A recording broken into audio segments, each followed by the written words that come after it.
വൈകിട്ടായപ്പോൾ നമ്മളൊന്ന് പുറത്തേക്ക് ഇറങ്ങുകയാണ് കേട്ടോ. പ്രത്യേകിച്ച് കാര്യങ്ങളൊന്നുമില്ല. എല്ലാവരും പറയുന്നുണ്ട് എനിക്ക് വെയിറ്റ് കൂടിയെന്ന്. അപ്പോൾ അതൊന്ന് ചെക്ക് ചെയ്യാനും പിന്നെ അമ്മച്ചിക്ക് ചില്ലറ പരിപാടികളൊക്കെ ഉണ്ടായിരുന്നു. എൻ്റെ വെയിറ്റ് 45 to 47 ഒരിക്കലും കൂടാറില്ല. സോ അപ്പോൾ കൂടിയിട്ടുണ്ടെന്ന് എല്ലാവരും പറയുമ്പോൾ നമുക്ക് നോക്കണ്ടേ. അപ്പോൾ അതിന് വേണ്ടിയിട്ടാണ് ഇന്ന് പോണത്. പിന്നെ മേക്കപ്പൊക്കെ ചെയ്ത്, മേക്കപ്പ് എന്ന് പറയാൻ മാത്രമൊന്നുമില്ല കേട്ടോ. ജസ്റ്റ് ക്രീമും ഐലൈനർ ലിപ്സ്റ്റിക്ക് അത്രയൊക്കെ തന്നെയുള്ളൂ. മുടി പിന്നെ വാരി കെട്ടിക്കാനും കുളിച്ചിരിക്കുകയാണ്. അപ്പോൾ നമുക്ക് മുടിയുമൊന്നും ചെയ്യാൻ പറ്റില്ല. അപ്പോൾ അങ്ങനെ മേക്കപ്പൊക്കെ ചെയ്ത് റെഡിയായി ഞങ്ങൾ പോവാണ്. വെയിറ്റ് നോക്കാൻ വേണ്ടി പോയപ്പോഴാണ് അവിടെ കടയിൽ കറണ്ട് ഇല്ല എന്ന് പറഞ്ഞത്.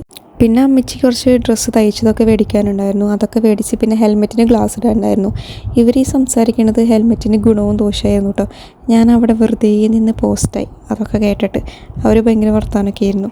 പിന്നെ ഗ്ലാസ്സൊക്കെ ഇട്ട് ഒക്കെ സെറ്റായി. പിന്നെ നമ്മൾ ഷോപ്പിൽ പോയിട്ട് കുറച്ച് ഡ്രസ്സും കാര്യങ്ങളൊക്കെ എടുത്തു.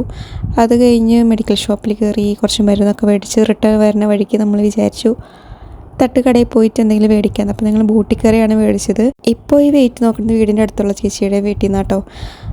50 കിലോ ആയി ഞാൻ കുറച്ച് വർഷങ്ങളായിട്ട് 45, 47 നിൽക്കായിരുന്നു. സോ ഭയങ്കര സന്തോഷമായി. അങ്ങനെ ഞങ്ങൾ വീട്ടിലേക്ക് പോയി ടാറ്റാ.